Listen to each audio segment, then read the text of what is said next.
अब आते हैं टाइगर 3 के बॉक्स ऑफिस कलेक्शन पे। अब तक जब मैं ये वीडियो बना रहा हूँ 265 करोड़ का कलेक्शन दिखा रहा है विकिपीडिया पेज पे और साइकिलिंग के पेज पे वर्ल्ड वाइड। तो मैंने जैसा कि बोला था कि ये मूवी जो है 300-350 करोड़ के बाद से जब ऊपर जाएगी तो ये अपने कलेक्शंस को धीरे धीरे नीचे डाउन होना शुरू हो जाएगी, क्योंकि 300 करोड़ का बजट कम नहीं होता एक मूवी को बनाने के लिए। यहाँ पे अब भी लोग आकर के मेरे को हो सकता है कमेंट्स में गालियां देंगे कि भाई आप हेट फैला रहे हो। मैं हेट नहीं फैला रहा, मैं एक लॉजिकल बात कह रहा हूँ कि पहले तो ये 300 करोड़ को निकाल ले अपने बजट को, उसके अलावा इसमें इसके पीआर पे भी खर्चा हुआ होगा, उसको भी अगर हम जोड़ दें, चलो मान लेते हैं कितना भी कम किया होगा पीआर पे, तो कम से कम 20 से 25 करोड़ तो किया ही होगा। 350 करोड़ तो इसकी लागत होगी। वो अगर निकल जाती है उसके बाद अगर ये कम से कम 200 करोड़ रुपए एक्स्ट्रा नहीं करती है तो फिर कोई फायदा नहीं है किसी को, सब लॉस में ही जाएंगे। ठीक है, तो फिर आगे इनको सोचना पड़ेगा कि इस टाइप की मूवीज बनानी है कि नहीं बनानी है, क्योंकि अभी पिछले कुछ टाइम से यही चल रहा है, मास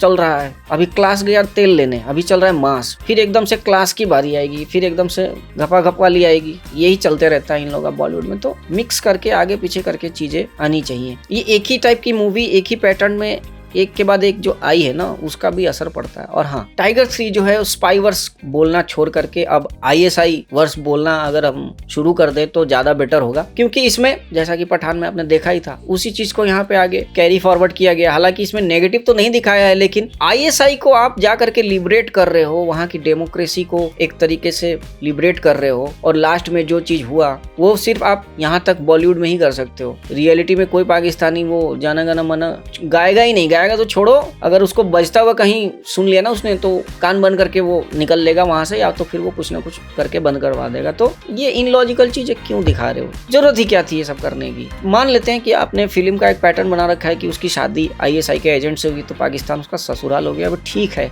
वो बाय एक्सीडेंट हो गया था। तो आप बोलोगे कि भाई इसको फिल्म की तरह ले, मतलब फिल्म की तरह लेंगे, लेकिन कुछ चीजों को ना हम फिल्म की तरह ले सकते हैं, नहीं भी ले सकते हैं। कुछ मुद्दे ऐसे होते हैं जो कि अनटचेबल होते हैं। ठीक है, वैसे ही बॉलीवुड के ऊपर प्रो पाकिस्तान होने का इतना सारा इल्जाम लगता रहता है और वो दिखता भी है, और उसके एवज में आपको क्या मिलता है आपने देख ही लिया। 2 दिन पहले अब्दुल रजाक ने क्या करा आपके बॉलीवुड के, ऐश्वर्या राय है तो बॉलीवुड की फैमिली ना, कैसे अब्दुल रजाक ने उनके बारे में क्या क्या बोला, कितने बॉलीवुड के लोग खड़े हो गए ऐश्वर्या राय के पक्ष में, मेरे को बताओ। सलमान खान को तो खास करके इस चीज में आगे आकर के बोलना चाहिए ना, जैसा कि ऐश्वर्या राय को लेकर के उनका पास्ट रहा है। अब्दुल रजाक बोल रहा है और वहाँ पे बैठ के कौन, क्या नाम है उसका, उमर गुल और शाहिद अफरीदी, वो ताली बजा, और भी लोग थे वहाँ पे, मिसबा भी था, शोएब मलिक भी था, लेकिन उन लोगों का कुछ आया नहीं है क्योंकि वो थोड़ा मेरे को सेंसिबल वे में बात करने वाले बंदे लगते हैं। उमर गुल और शाहिद अफरीदी, इनसे आप उम्मीद भी क्या कर सकते हो? शाहिद अफरीदी का तो रिकॉर्ड ही रहा है, POK में जाकर के मोदी जी के खिलाफ गालियां बकता रहता है, तो इनसे आप उम्मीद भी क्या कर सकते हो? तो बस ये सब चीजें जब हुई हैं उसके बाद भी अगर आप पाकिस्तान प्रेम दिखाओगे फिल्मों में अपनी, मुझे नहीं लगता कि अब ये ज्यादा दिन चलने वाला है। अब देखते हैं, अभी तक तो 265 करोड़ की कलेक्शन दिखा रहा है, अब देखते हैं कहाँ तक ये फिल्म जाकर के रुकती है। तो आज के लिए बस इतना ही,